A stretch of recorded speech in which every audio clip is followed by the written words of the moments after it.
Hello students, my name is Puneet Dogra. Welcome to study Khazana. आज permutation combinations में हमें combinations करना है। लास्ट क्लास में हम लोगों ने रैंक से रिलेटेड क्वेश्चंस किए थे, जिसमें हमने समझा था कि उल्टे से रैंक कैसे निकालते हैं, स्टार्टिंग से रैंक कैसे निकालते हैं, एंड अगर कभी किसी का नंबर पता है तो हम किस तरीके से रैंक बता सकते हैं।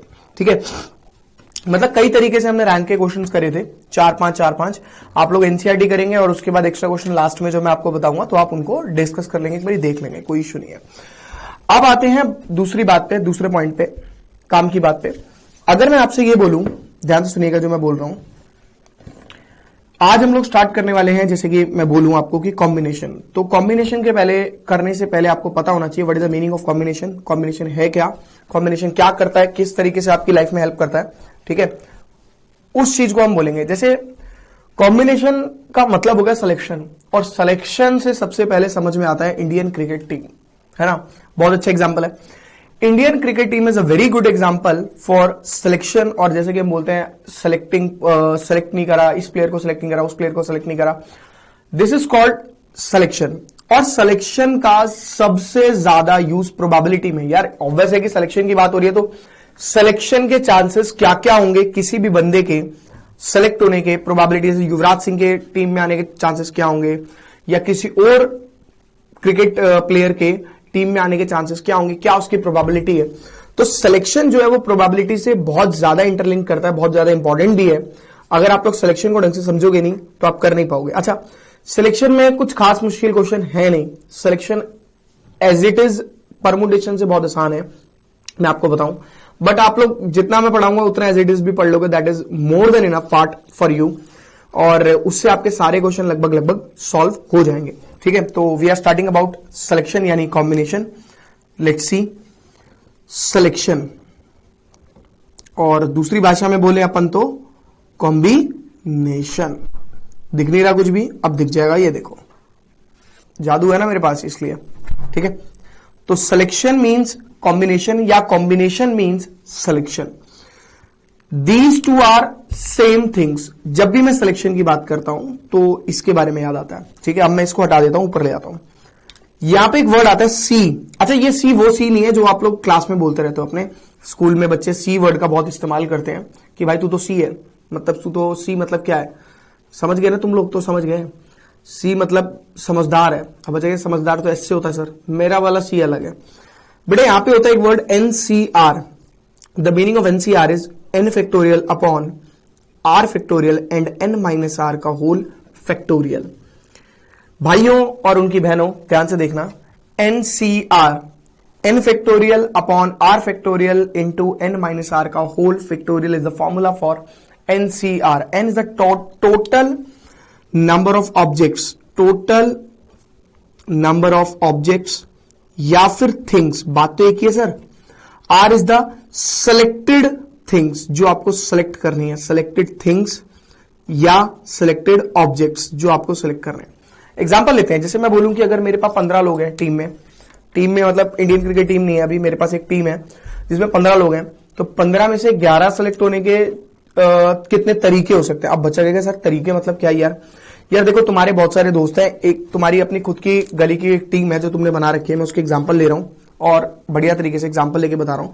जैसे कि जिसके अंदर है आपके प्लेयर्स बन्नी, मैं अपनी टीम की बात करता हूं, जो हम लोग, हमारी जो क्रिकेट टीम है, ठीक है, उसके साथ आता है विक्रम।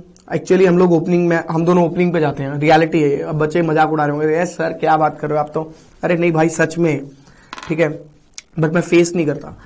इसके बाद विनय भैया, ठीक है, इट्स ओके। इसके बाद आता है हन्नी, उसके बाद आता है प्रिंस। यहां तक हमारे बैट्समैन बहुत सही हैं, विक्रम कई बार ऐसे ही लपेटा, ठीक है।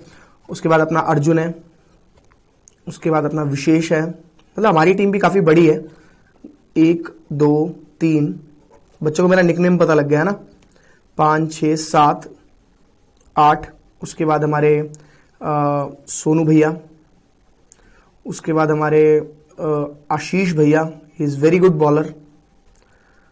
उसके बाद हमारे 10वां कौन है, बिट्टू हो गया, तो बिट्टू है, या फिर मतलब बहुत सारे प्लेयर्स हैं। ये तो बीच में कई बार मतलब इनकी अटेंडेंस आशीष भैया की तो हमेशा पूरी रहती है, बट बाकी सबकी 70% रहती है, मतलब मेरी भी पूरी रहती है।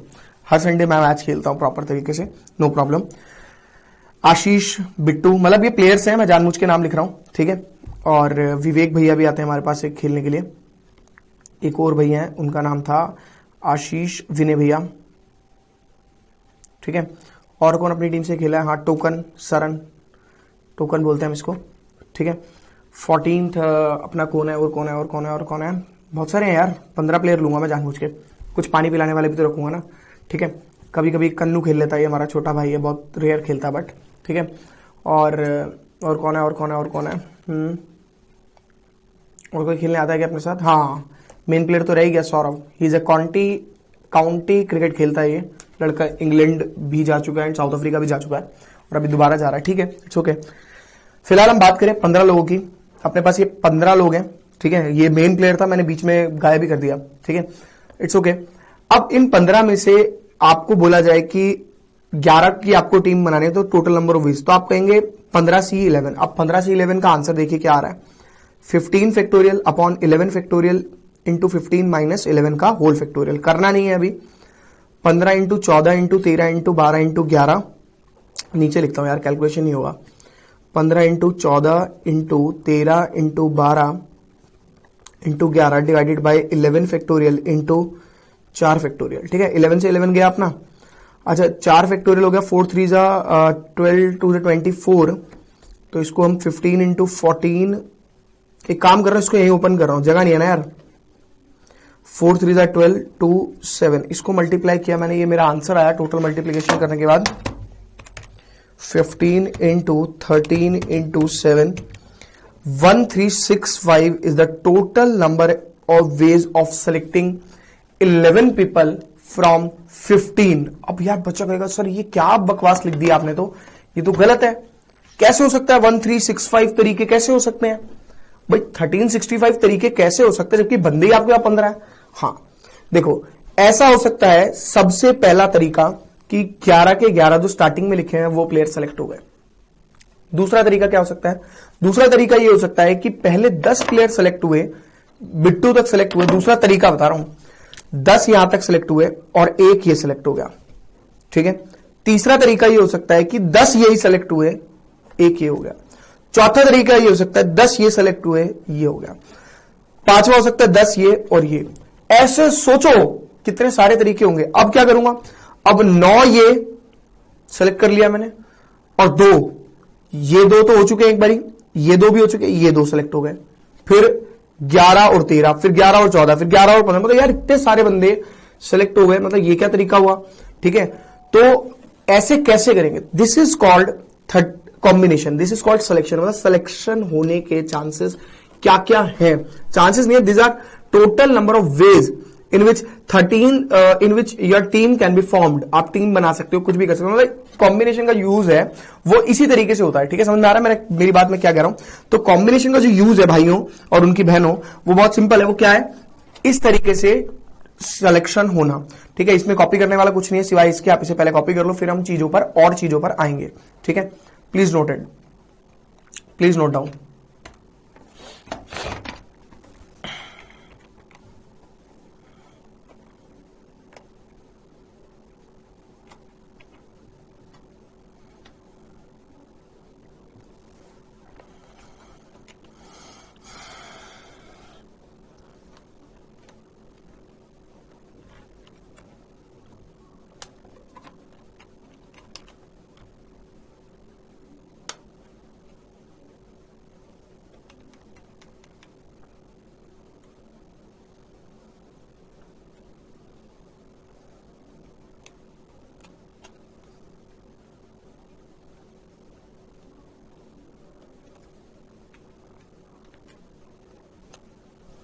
देखिए, आते हैं और भी बातों पर, अब आते हैं और चीजों पर, जैसे कि जुआ। जुआ आपने देखा होगा, पार्क में ताऊ लोग बैठे होते हैं, बीड़ी पीते रहते हैं और ताश खेलते रहते हैं, और ताश को बड़े मस्त तरीके से वो पटकते हैं, ऐसे बोल के ऐसे पुच करके मारते हैं, बड़ी अच्छी आवाज आती है पट की, है ना। मतलब मेरे तो समझ में नहीं आता। एक बात बताओ, उसे धीरे से अगर तुम रख दोगे तो क्या तुम हार रहे हो तो जीत जाओगे, और जीत रहे हो तो तुम हार जाओगे? नहीं। तो भाई उनका भी अपना अपना तरीका है। तो इसी पर आते हैं हम, जैसे कि आपको क्या करना है, आपको कार्ड्स सेलेक्ट करने हैं, कार्ड्स का सिलेक्शन करना है, कार्ड सेलेक्ट करने हैं फ्रॉम 52 कार्ड्स। कितने कार्ड्स में से? 52 कार्ड्स में से, ठीक है। अच्छा, आपके तरीके कितने होंगे, कितने तरीके से वो कार्ड निकल सकता है? मतलब देखिए क्या हुआ, हमने क्या किया, देखो मैं इस सारी चीजों को अगर मैं डेली लाइफ से इस्तेमाल करके आपको समझाऊं तो आप कहोगे यार बहुत इजी है सिलेक्शन यानी कॉम्बिनेशन, बट अगर मैं इसी को आपको सीधा क्वेश्चन करा दूं तो आप लोग पागल हो जाओगे, परेशान हो जाओगे, कहोगे क्या बकवास है ये, मेरी तो कुछ समझ में नहीं आ रहा, ठीक है ना। तो इसीलिए मैं इसको थोड़ा सा डेली लाइफ से यूज करके बता रहा हूं, थोड़े अच्छे एग्जांपल्स ले रहा हूं डेली लाइफ वाले, ठीक है। तो मैं ऐसे ही कर रहा हूं। सपोज एक बंदे ने अपना सिस्टम खोला हुआ है जुए का, मैं जुआ बोलूंगा, गैम्बलिंग का, ठीक है। गैम्बलिंग का एक सिस्टम खोला हुआ है बंदे ने, उसने बोला भैया ऐसा है कि तुमने 3 कार्ड सेलेक्ट करने हैं, ठीक है। कौन कौन से कार्ड सेलेक्ट करने हैं? 3 कार्ड टोटल आपको सेलेक्ट करने हैं, ठीक है। कितने कार्ड सेलेक्ट करने हैं? 3 आपकी अपनी मर्जी के। आप पहले मुझे कार्ड बता दोगे 3 कौन से सेलेक्ट करने हैं, आप पहले बता दोगे कि 3 कौन से सेलेक्ट करना चाहते हो, ठीक है। देखो खेलने के तरीके बता रहा हूं मैं टोटल तरीके बता रहा हूं, हार जीत के तरीके बता रहा हूं, हारना जीतना कैसे इसके अंदर लगेगा या कैसे हो पाएगा। आपको 3 कार्ड सेलेक्ट करने हैं, ठीक है। कोई भी 3 आप अपनी मर्जी से बोल दो। मान लो मैंने बोल दिया कि भाई मेरा एक एस इक्का आना चाहिए। कौन से वाला इक्का आना चाहिए? ये वाला, इसको बोलते हैं, चलो हार्ट का लेते हैं पहले, हार्ट का एक डायमंड का आ जाए। फिर मैंने बोला एक पत्ता मैं ये सिलेक्ट करता हूं, दूसरा पत्ता मैं सिलेक्ट करता हूं किंग पान वाला, यार हार्ट का लेता हूं, बन जाएगा इजीली, इसने बनेगा नहीं ना मेरे से। और तीसरा मैं ले लेता हूं 2 ऑफ अगेन डायमंड, ठीक है। मैंने बोला ये 3 पत्ते मैं सेलेक्ट करता हूं, ठीक है। अब उसने क्या बोला, भाई तू जो मर्जी 3 पत्ते सेलेक्ट कर ले, तेरी अपनी मर्जी है। तू ये गड्डी पड़ी हुई है, ताश की गड्डी है मेरे पास, गड्डी समझते हो ना, बहुत बेसिक वर्ड्स यूज कर रहा हूं जो आप लोग डेली लाइफ में यूज करते हैं। कार्ड्स की डेक है अपने पास, ठीक है। ये गड्डी में से आपको क्या करना है, 3 पत्ते निकालने अपनी मर्जी के, जो आप चाहो। मैंने पहले बता दिया भाई मैं ये 3 पत्ते निकालूंगा। अगर ये 3 पत्ते आ गए ना तो आपको जितने पैसे लगाने लगाओ। आपने बोला कि मैं 100 रुपए लगाता हूं तो मैं आपको उसके 20 गुना पैसे दूंगा। 20 गुना मतलब आपको 100 के 20,000 मिलेंगे। बंदा कहेगा यार ये तो बड़ा सही तरीका है, भाई पैसा लगाओ। देखो दिखने में 100 रुपए तो जाएंगे और आ गए तो 20,000। दिखने में कितना बड़ा अमाउंट है यार, 100 रुपए तो जा रहे हैं और मिल कितना रहा है? 20,000। मैंने बोला 200 लगाएगा तो कितना मिलेगा? 40,000। बंदा खुश, हाँ यार बात तो सही है। अब देखो बेवकूफ बनाने के तरीके क्या है, बेवकूफ बनाने का तरीका बता रहा हूं मैं आपको। देखिए 52 कार्ड्स में से 3 कार्ड्स मेरे को निकालने हैं। ये 3 मेरे सेलेक्ट हो गए। मैंने बोला ये 3, मैंने पहले ही बोल दिया ये 3, तीनों में से एक भी गलत हुआ तो गया मैं, ठीक है, कोई दिक्कत नहीं है, 1 रुपया नहीं मिलेगा। तो मेरे पास कितने तरीके हैं, मतलब इतने तरीके से कार्ड निकल सकता है। 52 factorial upon 3 factorial, 52 minus 3 that is equal to 49 factorial. ये आ जाएगा मेरा 52 into 51 into 50 into 49 factorial divided by 3 into 2 into 49 factorial. ये कैंसिल मेरा, और 2 25 17 तिया 51, ठीक है, यानी 25 इंटू 17 इंटू 52, 25 इंटू 17 इंटू 52, 198900। वो जो 3 कार्ड सेलेक्ट होंगे ना, कोई भी 3, उसके इतने तरीके होंगे, मतलब इतने तरीके से वो 3 कार्ड निकल सकते हैं 198800। जैसे कि पहला पत्ता मान लो इक्का निकल जाए, एस निकल जाए, और दूसरा निकल जाए 2 और तीसरा निकल जाए 3। ऐसा भी हो सकता है A2 और 4, A2 और 5, A2 और 6। ऐसे कितने तरीके हैं? 198900।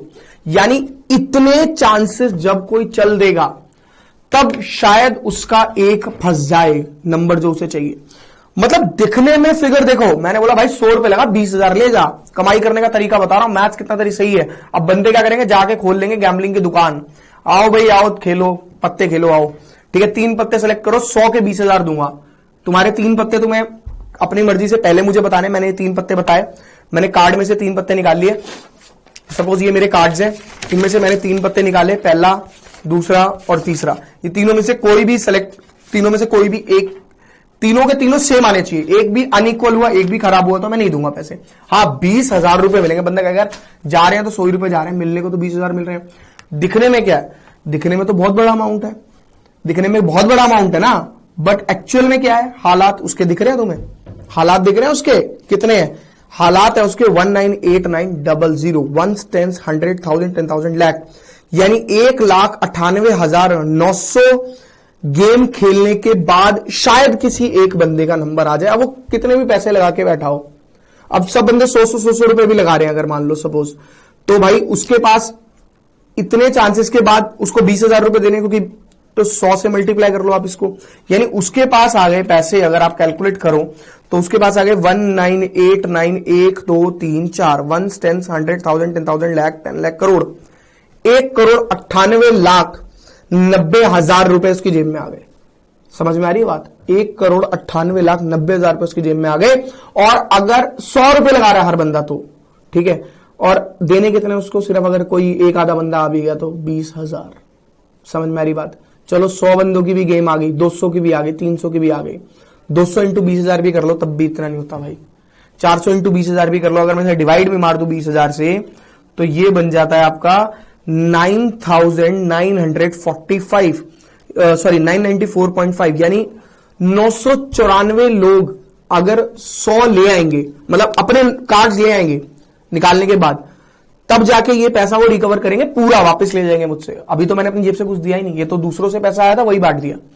इतनी गेम में से 994 लोगों के पास अगर गेम आ गई तो, बट ये मैं आपको सिर्फ ये बताना चाह रहा हूं, मैं आपको ये नहीं कह रहा कि आप जुआ खोल के बैठ जाओ, मैं आपको सिंपल सी बात बताना चाह रहा हूं कि सिलेक्शन का फायदा क्या, what is the use of selection, यानी सिलेक्शन का यूज यहां से है।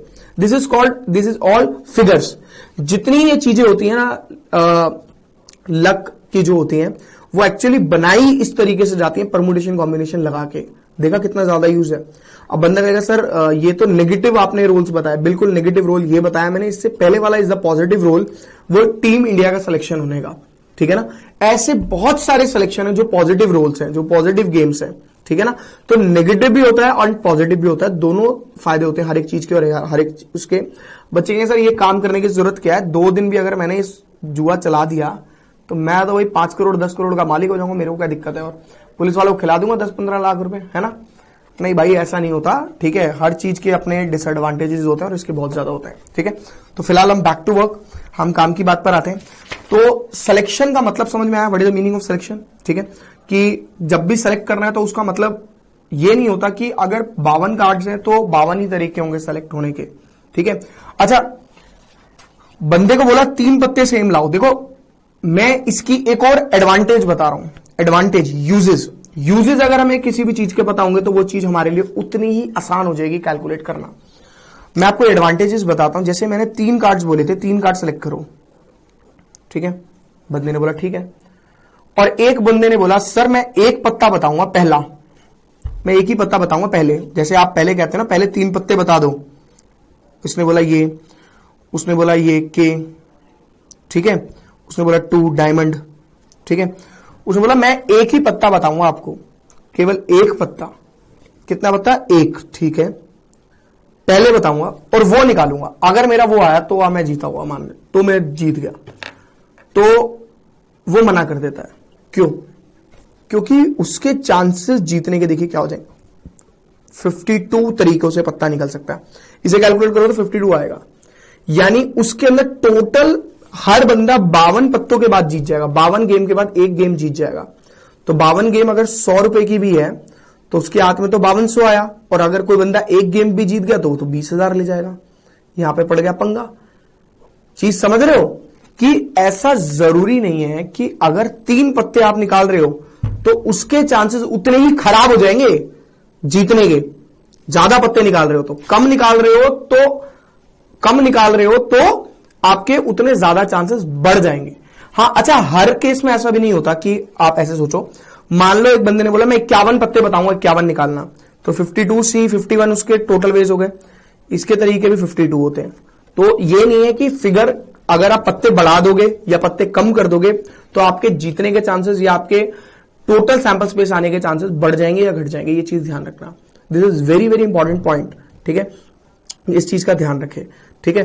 तो बड़ी सही गेम है, जहां पे गैम्बलिंग अलाउ हो वहां पे तो कर सकते हो, यानी साउथ अफ्रीका जाके आप ये वाली गेम खेल सकते हो। आप बोल सकते हो कि भाई 2 पत्ते भी अगर आप बोल दो कि 2 पत्तों की गेम खेलते तो 52C2 52 into 51 into 50 factorial divided bye 50 factorial into 2, ये हो गया 26, ये कट गया 26 इंटू 51, यानी टोटल चांसेस आपके तब भी आपके हो जाते हैं 1326, यानी हर 1326 गेम के बाद वो बंदा, मतलब एक बंदा जीतेगा। यानी 100 से मल्टीप्लाई भी कर दूं तो 1326 00 1 10 100 1000 10,000 लाख, यानी 13,26,000 के बाद आपको 20,000 रुपए देने हैं। ठीक है, this is called brain games. ठीक है, आगे चलते हैं सर। अब आते काम की बात पे, क्वेश्चंस किस किस तरीके से आते हैं। सबसे पहले हम कर रहे हैं ज्योमेट्रिकल फिगर्स पे क्वेश्चंस, मतलब discuss geometrical figures.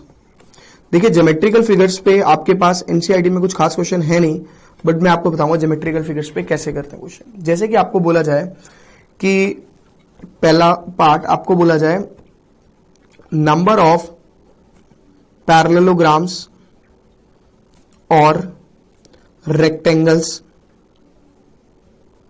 Can be formed. कितने पैरेललोग्राम या रेक्टेंगल्स बनाए जा सकते हैं अगर if m horizontals and n vertical lines. अब एग्जाम इसका वो याद करने की जरूरत नहीं है, जैसे इसको हम एक रफ फिगर से पहले करते हैं। ठीक है, जैसे मान लो मैंने बोला मेरे पास 4 हॉरिजॉन्टल लाइंस है और 4 वर्टिकल लाइंस है, चलो 5 वर्टिकल कर लेते हैं, चेंज कर लेते हैं, 4 हॉरिजॉन्टल और 5 वर्टिकल। ठीक है, तो कितने तरीके होंगे पैरेललोग्राम बनाने के? 4c2 into 5c2। क्यों? क्योंकि भाई इन चारों में से कोई भी 2 लाइन सेलेक्ट कर लो, आपकी हॉरिजॉन्टल 2 लाइन आ जाएंगी। इन पांचों में से कोई भी 2 लाइन सेलेक्ट कर लो, आपकी वर्टिकल आ जाएंगी। And these formed parallel lines. ऐसा भी हो सकता है ये दोनों सेलेक्ट हुए और ये भी हो सकता है कि ये दोनों, फिर उस केस में, बट ये दोनों सेलेक्ट हुई, अब ये दोनों सेलेक्ट हुई, अब ये दोनों, फिर ये दोनों सेलेक्ट हुई, अब ये दोनों, फिर ये दोनों सेलेक्ट हुई, तो पहली ये और दूसरी ये। तो ऐसे बहुत सारे तरीके हो सकते हैं। वो तरीके कितने होंगे? 4c2 into 5c2। तो आपने कहा mc2 into nc2, because number of parallelograms कितने बन सकते हैं? mc2 एंड वो nc2। कोई दिक्कत है इसमें? ठीक है, अब देखिए सेकंड पार्ट, पैरेललोग्राम हो गया। Number of triangles can be formed by using m points, non collinear point होने चाहिए बटे। तो भैया ट्राइंगल बनाने के लिए आपको 3 पॉइंट की जरूरत पड़ती है, यानी आप बोलेंगे MC3। ठीक है, M आपके पास नॉन कोलिनियर पॉइंट है। इन दोनों पॉइंट्स को पहले कॉपी कर लीजिए, फिर हम और ज्योमेट्रिकल फिगर्स पे आएंगे, जैसे कि कोलिनियर लाइंस, पॉइंट्स वगैरह, इन सब की बात करेंगे। फटाफट से लिखना।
देखिए third point, number of lines can be formed by using m collinear points. Line बनाने के लिए कोलिनियर पॉइंट्स की जरूरत पड़ती है, तो आप कह सकते हो m कोलिनियर पॉइंट्स हैं। देखिए इसके लिए अगर आप लोग मांगे कोई सॉल्यूशन तो प्रॉपर सॉल्यूशन नहीं होता, मैं आपको ये भी बता दूं, बिकॉज कोलिनियर लाइंस जो होती हैं वो 2 पॉइंट से मिलाकर भी बन जाती हैं और 3 से मिलाकर भी बन जाती हैं, तो दिस इज नॉट फिक्स। ये हमें कंडीशन पर डिपेंड करेगा, ये मैंने जानबूझ के लिखवाया क्योंकि अगला जो मैं पार्ट बताने वाला हूं उसके अंदर मैं ट्रायंगल एंड कोलिनियर पॉइंट को मिक्स करने वाला हूं, इसलिए ठीक है, तो इसके लिए कोई यूज नहीं है। पॉइंट नंबर थर्ड आपका रहेगा, इफ देयर आर, ये मैं एज ए एग्जांपल ले रहा हूं, if there are 13 points in a plane in which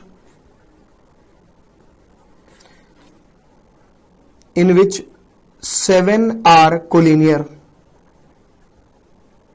यानी 6 are non-collinear points. Find the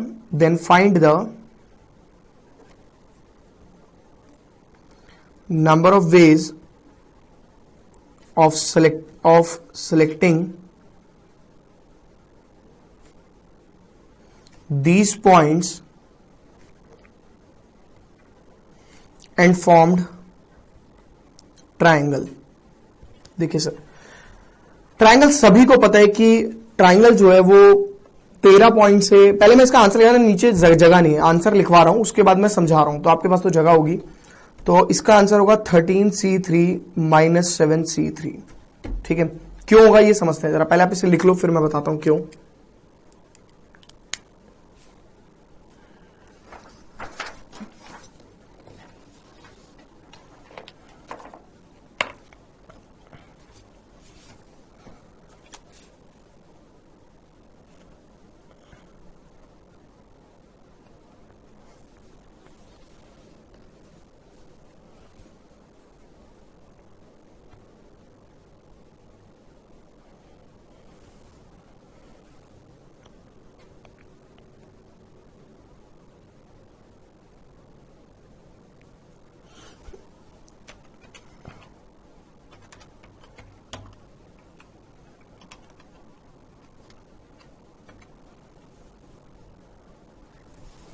देखिए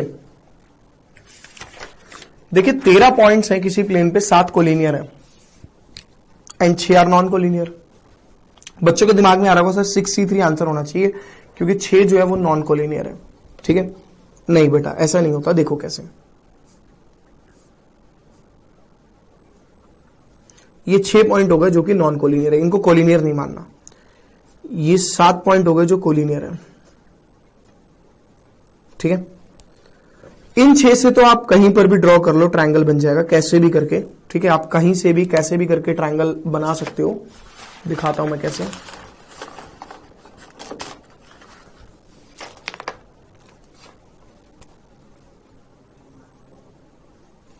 बन गया एक ट्रायंगल, दूसरा ट्रायंगल, तीसरा ट्रायंगल, चौथा ट्रायंगल, फिर एक इसको इसको इसको ऐसे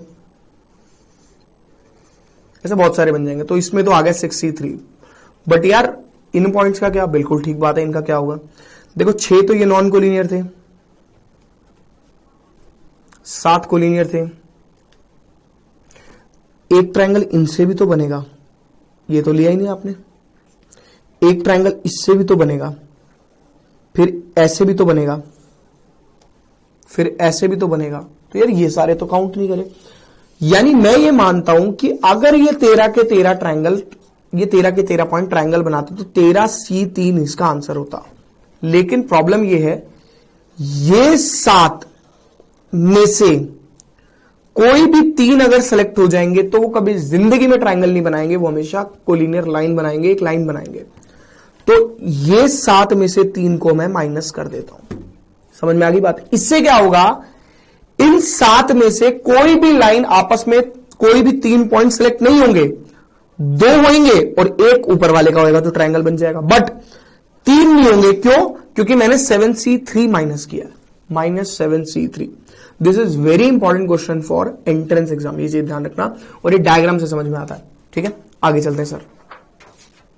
एंट्रेंस में भी और थोड़ा सा अगर हाई लेवल बनाना हो आपको क्वेश्चन को तो उसमें भी यूज हो जाता है। Point number 4, if there are m points on a circle,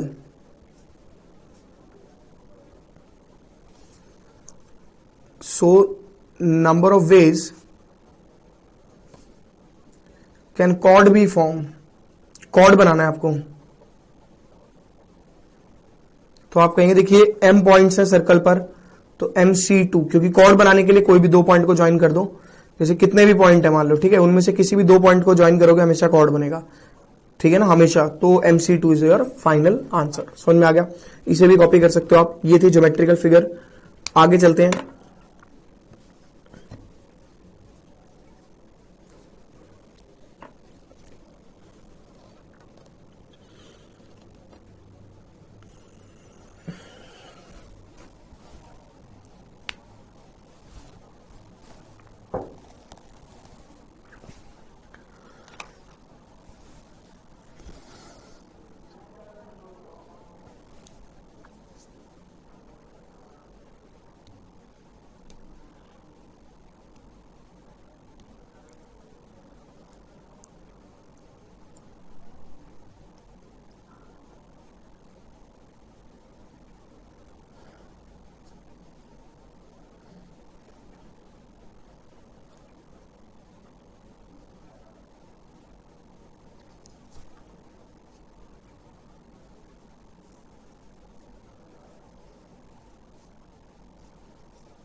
देखिए नेक्स्ट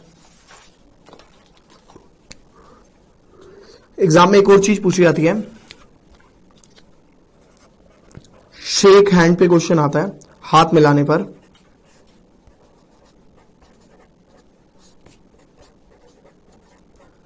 और ये वही हाथ मिलाना है जो आप लोग दोस्तों से मिलकर हाथ मिलाते हो, वही है ये। जैसे एग्जाम में बोला कि आपसे कि एक 20 लोग किसी पार्टी में मिलते हैं और आपस में हाथ मिलाते हैं। हर एक बंदा एक बार एक हाथ मिलाता है, बट ये नहीं कि आप दोनों हाथों से दोनों हाथ मिलाएंगे तो 2 काउंट होंगे, नहीं। हर एक बंदा एक दूसरे से अगर हाथ मिलाए तो कितने तरीके होंगे। तो आप कह सकते हो कि if there are m person for handshake, so number of handshake is equal to MC2। ठीक है, कॉपी कर लीजिए इसको भी। अब आएंगे हम थोड़ा सा क्वेश्चंस पर। ये था हमारा ज्योमेट्रिकल रिप्रेजेंटिंग क्वेश्चंस।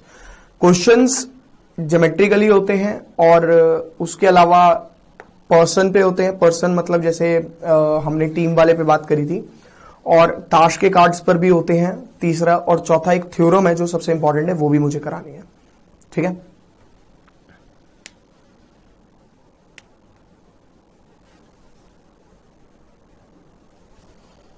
देखिए जैसे कि अगर बोला जाए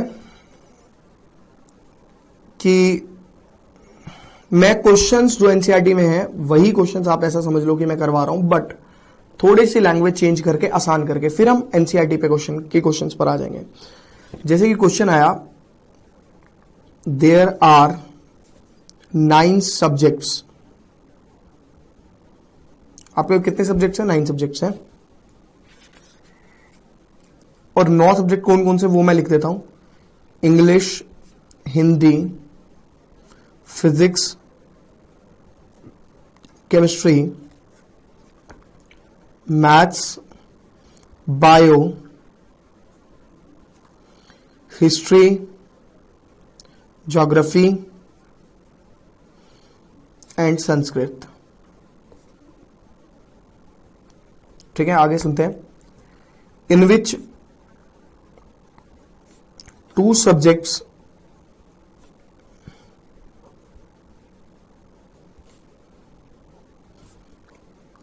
Hindi and Sanskrit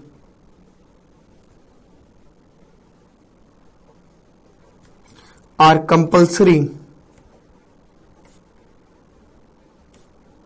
for everyone, but you have to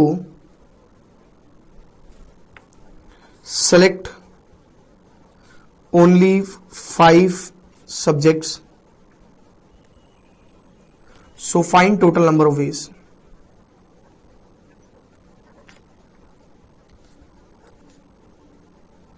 ठीक है, पहले लिख लो क्वेश्चन को आराम से.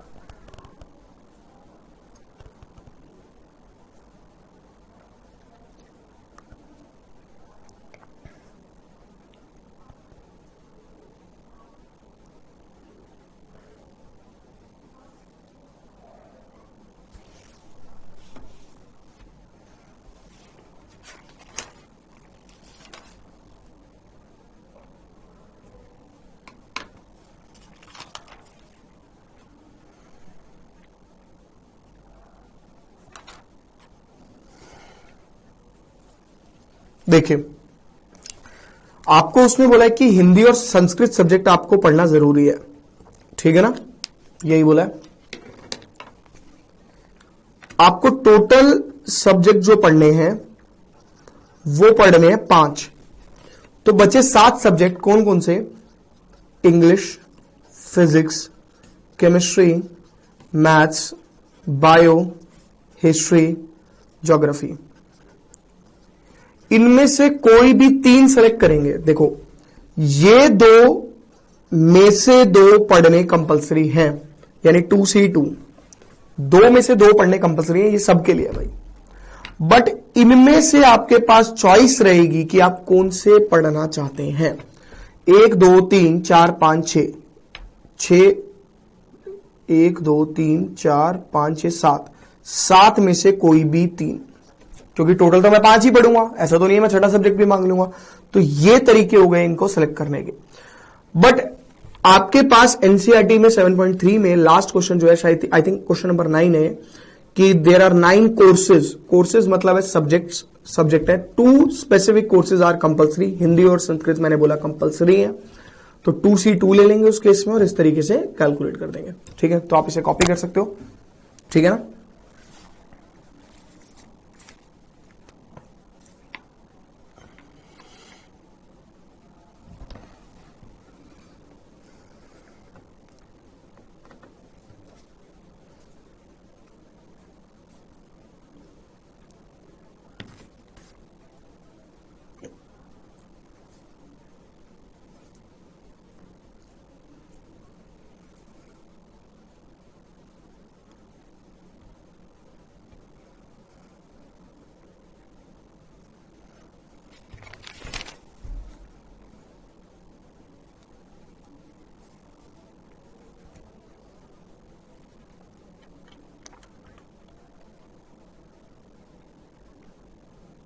देखिए, नेक्स्ट आप लोग ट्राई करेंगे. Some students are selected for party.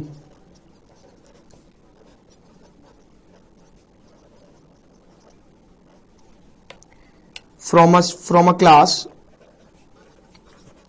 of 25 students. 3 decided either they are going or not. इसका मतलब वो तीन ने डिसाइड किया या तो हम पार्टी में जाएंगे या हम तीनों में से नहीं जाएंगे। That is if they going, they all are, and otherwise not one of them. एक नहीं जाएगा, सारे जाएंगे। मेरी थोड़ी इंग्लिश कमजोर है बट मैंने जो भी मेरी समझ में आया लिख दिया। If 10 students are selected then find the number of ways. आपको 2 मिनट दे रहा हूं, ट्राई करो।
देखिए, इसमें 2 केस बनेंगे। कैसे 2 केस बनेंगे? तो कैसे बनेंगे? कुछ बच्चे सेलेक्ट हुए पार्टी के लिए, 25 बच्चों की क्लास में से 3 ने डिसाइड किया तो वो जाएंगे या वो नहीं जाएंगे। दैट इज, अगर जा रहे हैं तो सारे जा रहे हैं, नहीं तो नहीं जा रहे। 10 बंदों को सेलेक्ट करना है। देखो केस फर्स्ट, 3 दोस्त ऐसे हैं, उन्होंने डिसाइड करा भाई अगर हम तीनों में से एक का भी कैंसिल हुआ तो हम सारे कैंसिल कर देंगे। ठीक है, ठीक है भाई, कोई दिक्कत नहीं। बट हुआ क्या, गलती से तुक्के में तीनों सेलेक्ट हो गए। भाई चांस की बात है, हो सकता है कि तीनों सेलेक्ट हो जाए भाई पार्टी के लिए। 3 आर सेलेक्टेड। जब तीनों के तीनों सेलेक्ट हो गए तो 3C3 और 22 में से 7, क्योंकि इन्होंने अपना डिसाइड पहले ही किया हुआ था, या तो ये सेलेक्ट हो गए, आइदर दे आर गोइंग और नॉट। केस 2, ये मानते हैं कि एक का भी सिलेक्शन नहीं हुआ तो तीनों कैंसिल कर देंगे, 2 का भी सिलेक्शन नहीं हुआ तब भी तीनों कैंसिल कर देंगे, तीनों का सिलेक्शन नहीं हुआ तो वैसे नहीं जाना। तो कह सकते हो दे आर नॉट सिलेक्टेड। अगर उनका सिलेक्शन नहीं हुआ तो 3 में से कोई भी नहीं जाएगा। लेकिन भाई मेरे को तो 10 बंदे लेके जाने हैं पार्टी के लिए, तो मैं 10 के 10 लेके जाऊंगा। एट लास्ट इन दोनों को मैं ऐड कर दूंगा, मेरा आंसर आ जाएगा। Cases are always add, cases को हमेशा ऐड किया जाता है। ठीक है, तो इस तरीके से आप ऐड कर देंगे तो आपका आंसर आ जाएगा। और एनसीईआरटी की मिसलेनियस में ये क्वेश्चन है। ठीक है, बट बच्चों को समझ में नहीं आता क्योंकि उसकी लैंग्वेज दूसरी है। कॉपी कर सकते हो आप इसको और कंप्लीट करेंगे। Therefore total number of veg लिखकर इन दोनों को ऐड करके लिख दो, बस आंसर आ गया। ठीक है ना, लिखो।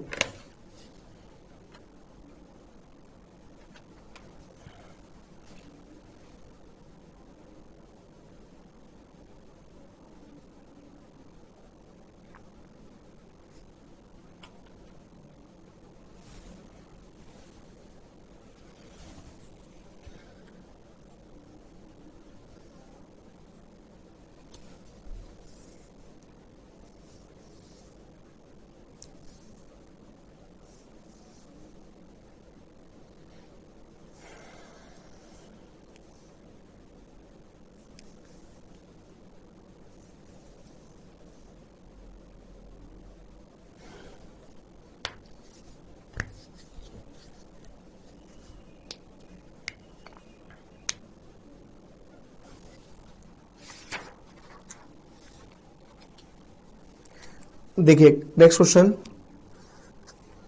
5 cards are selected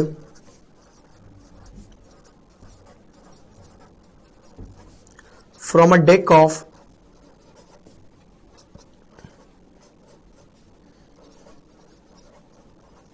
52 cards.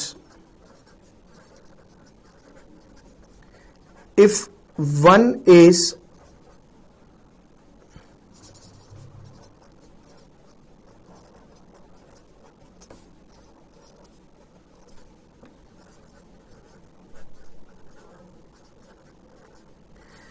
is compulsory for selection, find the number of ways.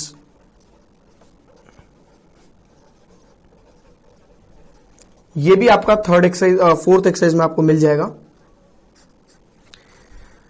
5 cards select करें from a deck of 52 cards if exactly one ace is compulsory for selection. एक का सेलेक्ट होने के लिए कंपल्सरी है। Find the number of ways. देखिए आपको बोला कि आपके पास 52 कार्ड्स हैं, उसमें से प्रॉब्लम ये है अगर आप लोगों ने एक इक्का लिया है, एग्जैक्ट एक इक्का, 2 आए तो भी हार जाओगे। निकालने आपको 5 कार्ड है, आपको क्या करना है, आपको 5 कार्ड निकालने हैं। ठीक है, कैसे भी करो अपना दिमाग लगाओ, लेकिन 5 कार्ड निकालो। और आपने क्या किया, 5 कार्ड सेलेक्ट करें, ध्यान से सुनना मैं क्या कह रहा हूं। 5 कार्ड सेलेक्ट करें, उनमें से एग्जैक्टली एक एस आना जरूरी है। एग्जैक्टली अगर एक एस आया तो आप जीत गए, 2 एस आए तो नहीं जीते, एग्जैक्टली एक इक्का। 2 आए तो भी नहीं जीते, 3 आए तो भी नहीं जीते, 4 आए तो भी नहीं जीते, और 5 तो आ नहीं सकते क्योंकि टोटल 5 ही कार्ड निकालने हैं और इक्के होते हैं 4, तो 5 कैसे आ सकते हैं इक्के। ठीक है ना, तो देखिए क्या कहानी होगी इसकी। कैसे भी रखो, मैंने क्या किया, मैं बड़ा चालाक हूं, मैंने क्या किया, 4 एस रख दिए एक साइड पर, और मैंने उसके बाद क्या किया, मैंने 48 एस रख दिए दूसरी साइड पर, 48 कार्ड्स अदर। मैंने कहा गड्डी तुम्हारे हाथ में, कुछ भी कर लो, मैं सिर्फ उसको शफल करूंगा। कुछ भी करो गड्डी को, कुछ भी, मैंने वर्ड बोला कुछ भी, बस मैं सिर्फ शफल करूंगा। एक बंदे के पास दिमाग था, उसने क्या किया, उसकी 2 गड्डी बना दी, एक बना दी 4 इक्कों की और एक बना दी 48 कार्ड की। उसने बोला सर शफल कर लो। भाई 4 पत्ते यहीं पे शफल करेगा और 48 वहां पे शफल करेगा। तो मैंने क्या किया, 4 में से एक सेलेक्ट किया। अगर मैं 4 में से एक सेलेक्ट कर रहा हूं, चाहे वो शफल हुए चाहे नहीं हुए, हमेशा आएगा इक्का ही। ठीक है, इनटू, और 48 में से 4, तो ये तरीके हो गए उसके। क्यों, 4 में से एक आना चाहिए और 48 में से 4, टोटल सिलेक्शन भी 5 हो गए जो उसने बोला था, और जो उसने बोला था जीतोगे कब, जब एक इक्का निकलेगा। तो एक इक्का निकल गया, बात खत्म। ये तरीका हो गया। ठीक है, कॉपी कर सकते हो, ये भी क्वेश्चन है आपका एनसीईआरटी 7.3 में।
देखिए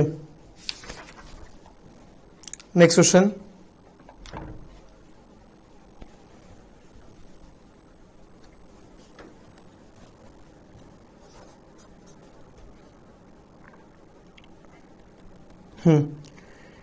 बस आप क्वेश्चन नहीं बता रहा, मैं आपको थोड़ी सी चीजें बता रहा हूं, उसको ध्यान रख लो बस। उसके बाद अगली क्लास में करेंगे हम इसे। क्वेश्चन नहीं है, आप कह सकते हो NCX is equal to NCY, formula कह सकते हो if NCX is equal to NCY, तो आप कहेंगे N is equal to X plus Y। जैसे एग्जाम में क्वेश्चन आया, फाइंड NC2, फाइंड करना NC2, बस खत्म है, लास्ट क्वेश्चन है। इफ 7 नहीं करते, NC3 is equal to NC8, तो आप कहेंगे n इज इक्वल टू 3 + 8 यानी 11, यानी आप कहेंगे 11C2 यानी ये हो गया 11 फैक्टोरियल डिवाइडेड बाय 2 फैक्टोरियल और 11 - 2 यानी 9 फैक्टोरियल से कैलकुलेट किया 11 × 10 × 9 फैक्टोरियल डिवाइडेड बाय 2 × 1 × 9 फैक्टोरियल, ये कैंसिल 5 तो 55 आ गया। देखिए अभी जो हमने आज की क्लास में करा, अभी करना नहीं, कॉपी करते रहो आराम से और सुनते भी रहो मेरी बात। आज की क्लास में हमने क्या पढ़ा कि ज्योमेट्रिकल फिगर्स को किस तरीके से कैलकुलेट किया जाता है, एनसीईआरटी के थोड़े से क्वेश्चंस, थोड़े से लैंग्वेज चेंज करके क्वेश्चंस और एक फॉर्मूला। अगली क्लास में मैं क्या कराने वाला हूं, अगली क्लास में मैं एनसीईआरटी की मिसलेनियस एंड 7.4 एक्सरसाइज पूरी कंप्लीट कराऊंगा, प्लस कॉपी हो गया ना आराम से, ठीक है, और एनसीईआरटी की मिसलेनियस और पूरी 7.4 कंप्लीट कराऊंगा। साथ ही साथ एक थ्योरम करानी है। अब आप ये समझ लो कि अगर पूरे सिलेबस में, पहले क्या होता था, एक चैप्टर में एक थ्योरम होती थी, पूरे सिलेबस में अगर एक ही थ्योरम है तो वो कितनी इंपॉर्टेंट थ्योरम होने वाली है। तो वो थ्योरम आपको मैं करवाऊंगा नेक्स्ट क्लास में, वो उसको मिस नहीं करना है। अगली क्लास बहुत इंपॉर्टेंट रहेगी, थोड़ी बड़ी भी होगी। तो नेक्स्ट क्लास में मिलते हैं आप लोगों से। Bye bye, see you, tata, good night, शब्बा खैर, शुभ रात्रि, सायोनारा, टिंग टॉन्ग।